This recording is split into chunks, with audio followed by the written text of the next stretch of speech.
Did you know that owning a home in America is the largest and the most reliable wealth creation tool in the world? Yeah, it is. And it's actually easier than you thought.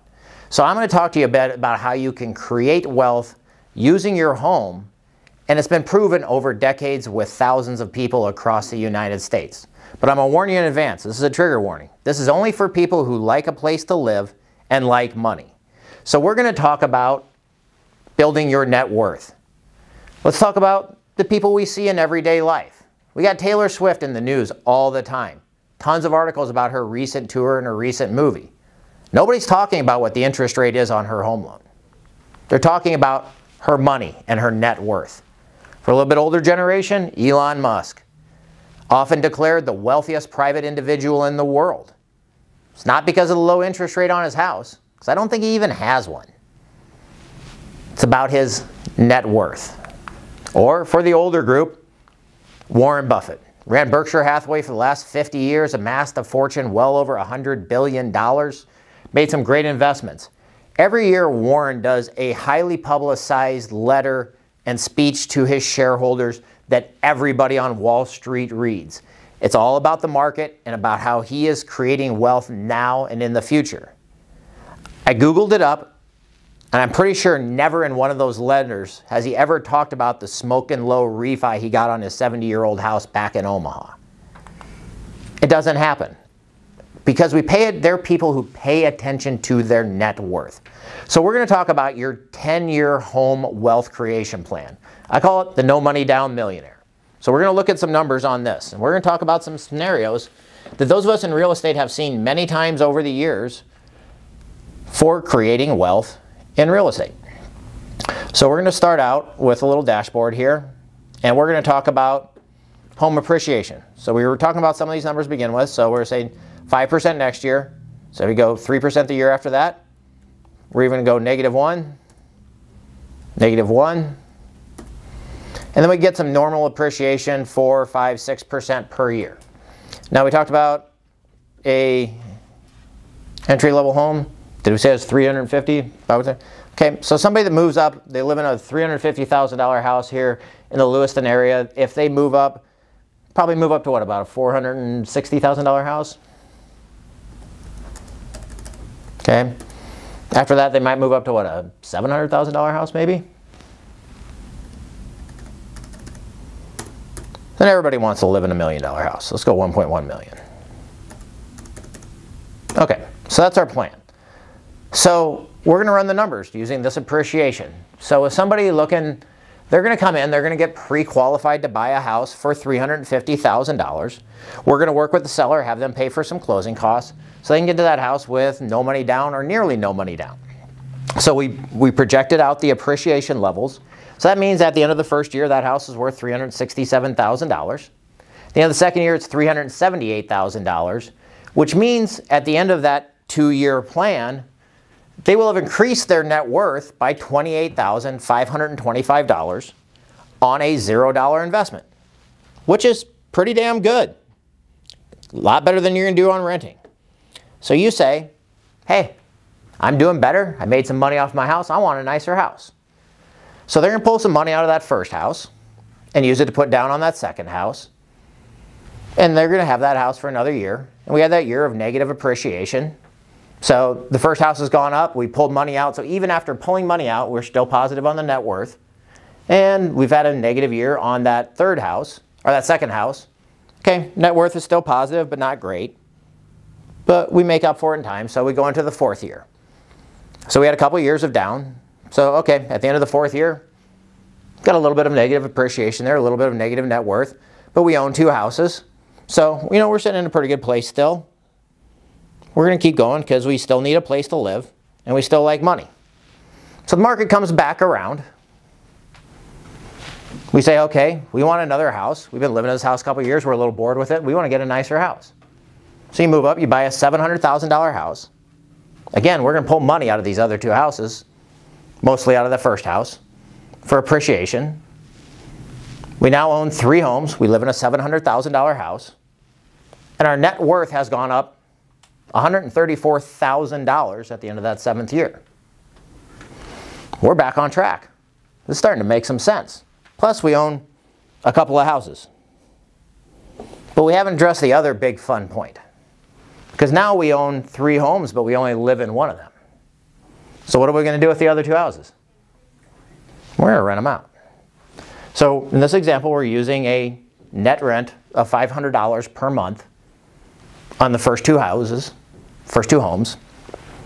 So with that, at the end of that 7th year, we now have a net worth of $135,000, and we generated $48,000 worth of extra income. That's nothing to sneeze at. $135,000 on top of whatever you save, because your home payment is now set. You can manage a budget, you can do that kind of stuff. And you've generated $48,000 worth of income from those other 2 homes. That's a pretty good plan. That's working along pretty good. It's a nice little side business we got going on there. So we deserve to reward ourselves a little bit. Let's get that dream home. So at the end of that couple years, we'll scroll this over. So now we're going to look at our game plan for a full 10 years. So pulling money out of the other homes, we have 3 homes. At the end of the 10th year, even with some years of negative appreciation, pulling money out of the houses. So again, bought the first house, 0 down, pulled the money out to buy the subsequent homes. At the end of the program, we have a total net worth of increase of $150,000, and we've generated $102,000 worth of income. Okay, not a giant net worth increase, pretty good chunk of side income. But how are you going to replicate this income, replicate anything like this renting? You're not. I'm sure people in this room, hopefully some of us, nobody explained this to me when I was young. We all probably know some people that have done this kind of stuff on accident. Bought a house, moved up, rented out. Lived there a couple of years, bought another house, rented that house out, moved up. I know I have friends that have done this kind of thing to much greater results than that, because we didn't have a couple of years of negative appreciation and stuff like that. But this is a game plan for generating. They now own, at the end of the 10 years, you own $3 million worth of real estate. You've generated $102,000 worth of extra income, $150,000 increase in your net worth. You got a good little side business going for you there. So that numbers work out really well. But I mean, it's one of those, okay, that's even with a couple of years of negative appreciation. Let's say it just goes out to 0 on those, and we'll see how much all that stuff changes. So if we stay in, it just goes out to 0. I mean, we got $165,000 worth of net worth, $3 million worth of real estate, $102,000 worth of income, which is a great start to building your net worth. So, make sense? Any questions on that? Would you share those spreadsheets? Absolutely. As long as you promise to use them. Okay, deal. Deal. Good deal. That's what we built them for. Yeah, we have them up here.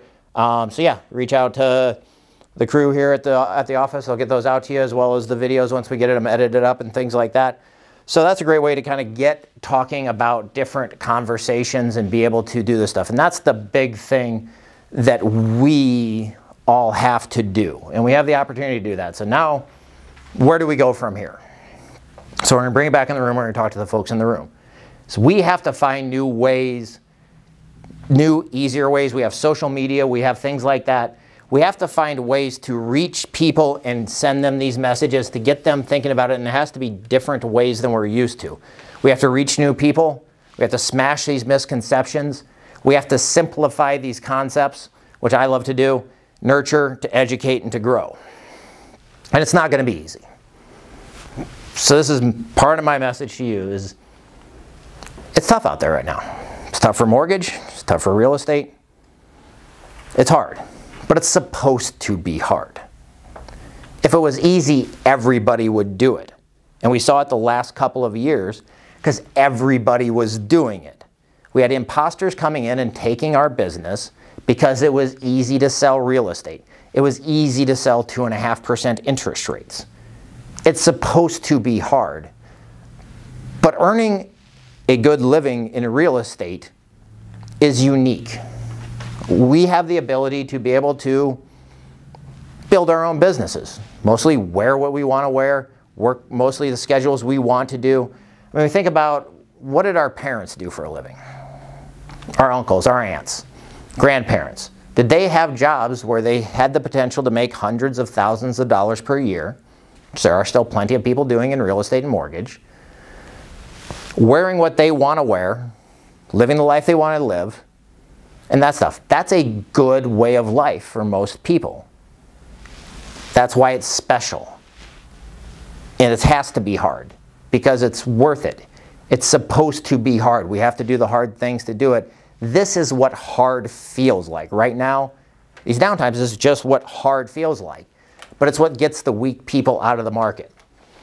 So this in the market right now is what hard feels like. So next I'm going to show you what hard looks like. I'm going to introduce you to a gentleman by the name of Jocko Willink. So Jocko is a very unique individual. He is a Navy SEAL, an entrepreneur, an author, a public speaker, and a bad man. He is a guy that not only was he a Navy SEAL, he was a guy that the Navy SEALs hired to make better Navy SEAls. Prior to that, he was, I love this part because he was the commander of SEAL Team 3, I believe it was, which was known as Task Unit Bruiser, which is a real cute name. He knows some stuff and he has some good perspectives, and this video, I've seen it a million times, it gives me chills every time and I love it, and I think it talks about where we're living right now. My direct subordinates, one of my guys that worked for me, he would call me up or pull me aside with some major problem, some issue that was going on, and he'd say, "Boss, we got this and that and the other thing," and I'd look at him and I'd say, "Good." And finally one day he was telling me about some issue that he was having, some problem, and he said, "I already know what you're going to say." And I said, "Well, what am I going to say?" He said, "You're going to say good."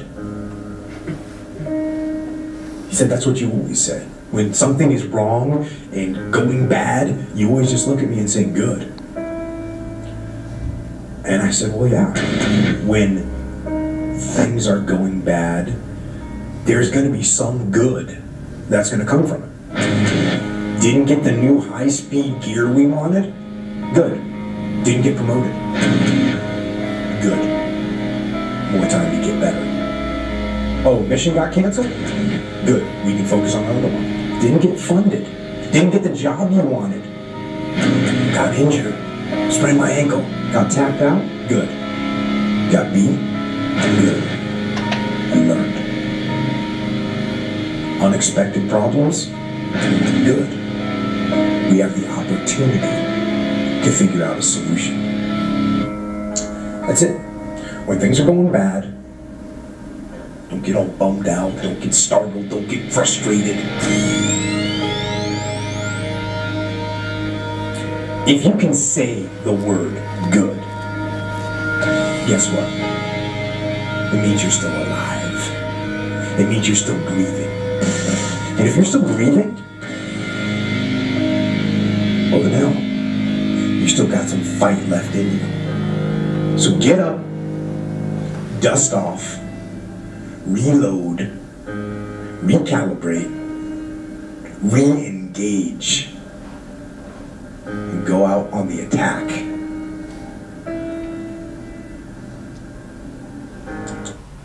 How good is that? That's where we're at. Lost a giant federal court case that's going to throw everything into a tizzy? Good. There's going to be an opportunity for people who know how to build value to get more business, for people to stay in the business. There's no transactions going on. Good. People are flooding out of the business. You see the stats on the number of people that don't renew their license. Same thing in mortgages. Everybody got in when the rates were really low. Rates went up. Good. People are going to get out and stop stealing our business. Rates went up.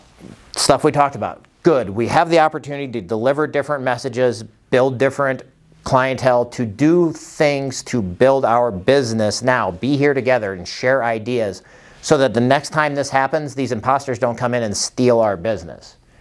Because I know I'm not going to sit in my office and cry in my coffee about what's going on. I have my plan going ahead. And I give you a hint, it rhymes with good.